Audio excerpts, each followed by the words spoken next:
यत सत्यम तत् शिवम यत शिवम तत् सुंदरम, अर्थात सत्यम शिवम सुंदरम। सत्यम शिवम सुंदरम तीनों शब्दों में फलात्मक संबंध है। अर्थात यत सत्यम तत् शिवम यत शिवम तत् सुंदरम।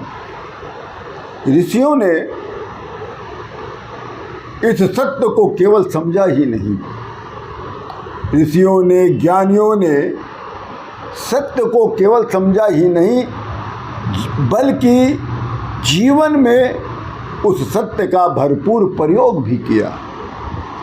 यही कारण है कि ऋषि मुनि लोग सत्यनिष्ठ से भी आगे प्रयोगनिष्ठ बन गए। जिस सुंदरता से शिव न प्रकट हो, जिस सुंदरता से शिव न प्रकट हो, वो सुंदरता सुंदर नहीं, वो छलावा है। और जिस शिव से सत्य न प्रकट हो, वो अमंगलकारी है।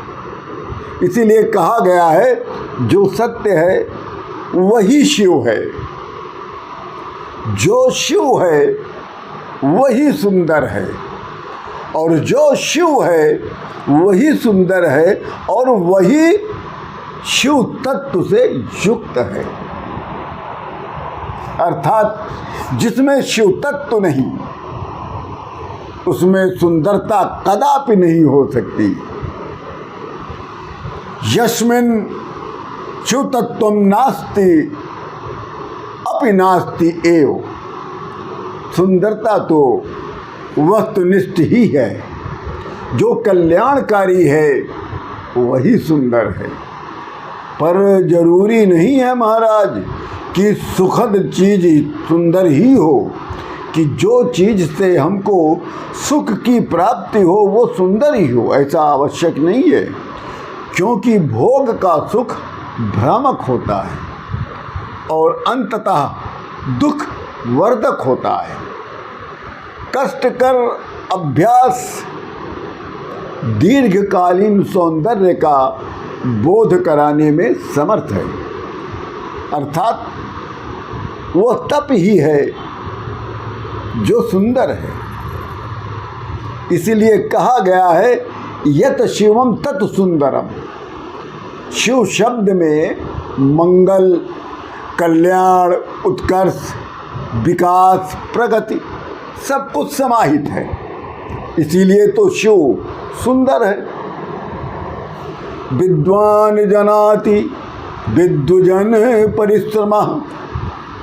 श्रम भी सुंदर है। विद्वान तो कहते हैं श्रम जो है, परिश्रम जो है, वो स्वयं में सुंदर है, क्योंकि श्रम का कोई दूसरा रूप होता ही नहीं।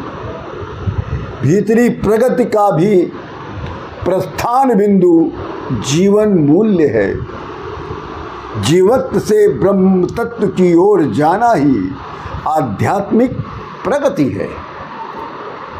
सत्यों में स्थित होना ही प्रगति है, और विनम्रता में अवस्थित होना भी प्रगति है, और भक्ति में प्रतिष्ठित होना भी प्रगति है। शिव तत्व का अर्थ भी प्रगति और कल्याण है। सत्यम शिवम सुंदरम यत सत्यम तत् शिवम यत शिवम तत् सुंदरम। जिस सुंदरता से शिव न प्रकट हो वो छलावा है, और जिस शिव से सत्य न प्रकट हो वो अमंगलकारी है। इसलिए बताया जाता है केवल सुंदरता और सत्य केवल शिव जी में ही वास करता है। इसीलिए सत्यम शिवम सुंदरम।